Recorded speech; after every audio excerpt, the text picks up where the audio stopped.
আসসালামু আলাইকুম। চলে এলাম রাজাস ফ্যামিলি থেকে নতুন আরও একটি ভ্লগ নিয়ে। কেমন আছেন সবাই? আশা করছি ভালোই আছেন আর আমরাও আলহামদুলিল্লাহ অনেক ভালো আছি। তো যাই হোক, এটা হচ্ছে ১৬ই নভেম্বরের একটা ভ্লগ আজকে আপনাদের সাথে শেয়ার করছি। তো সেদিন ছিল রাজের বাবার জন্মদিন। তো প্রিয় মানুষটার জন্মদিনে ছোট্ট একটু আয়োজন করেছিলাম বাসায়, আর সেটাই আজকে আপনাদের সাথে শেয়ার করছি। তো এদিকে দেখতেই পারছেন যে আমি কেক বানাচ্ছি। যদিও লাস্ট কয়েক বছর ধরে আসলে জন্মদিনে কেক কাটাটা আমার খুব একটা পছন্দ না, তবে নর্মালি আমার বাসায় যে কোনো ওকেশনেই আমি কেকটা রাখার চেষ্টা করি। কারণ আমার বাচ্চারা, আমার হাজব্যান্ড, আমি নিজেও কেক খেতে ভীষণ পছন্দ করি। তো সে কথা চিন্তা করেই আসলে কেকটা যে কোনো অকেশনেই আমার করা হয়। তো যাই হোক, এদিকে এখন আমি কেকটা মোটামুটি রেডি করে ফেলেছি। দেখতেই পাচ্ছেন ফ্লাওয়ারগুলো বসিয়ে দিয়েছি। আর আমার কাছে তো বেশ ভালো লাগছে। খুব তাড়াহুড়া করেই আসলে কাজটা করছিলাম, কারণ আমার ২ ছেলের জন্য আসলে ওভাবে এখন আর কিছু করতেই পারি না।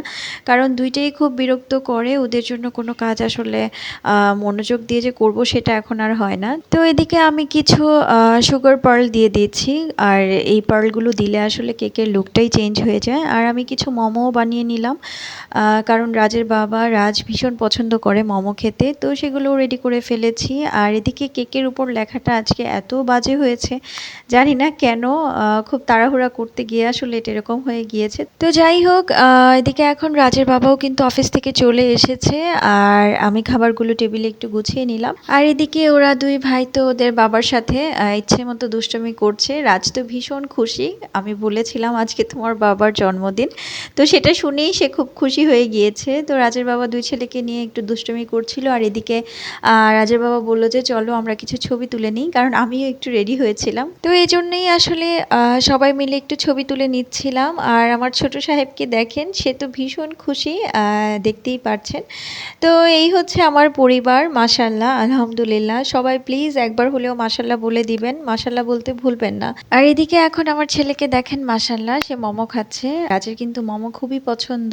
আর এদিকে এখন কেকটাও কেটে নেওয়া হচ্ছে। তো আজকে আসলে সেরকম খুব বেশি কোনো আয়োজন করা হয়নি।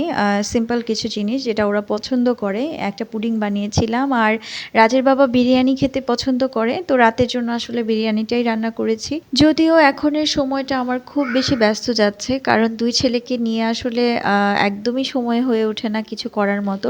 তবুও স্পেশাল মানুষটার জন্য কিছু করতে পারার মধ্যে আসলে অন্যরকম একটা শান্তি কাজ করে, ভালো লাগা কাজ করে, যেটা না করতে পারলে আসলে আমার নিজেরই ভালো লাগবে না। তো যাই হোক, এদিকে এখন আমাদের কেক খাওয়ানোর পর্ব চলছে। তো এই তো রাজের বাবাকে হচ্ছে রাজ খাইয়ে দিচ্ছে, তো আমাকেও খাওয়াচ্ছে। আর কেকটা নাকি বেশ মজা হয়েছে রাজের বাবা বলল, যেটা ওরা সবসময়ই বলে। আর এখন হচ্ছে আমি রাজের বাবাকে একটু খাইয়ে দিলাম। তো আসলেই কেকটা বেশ মজা হয়েছিল।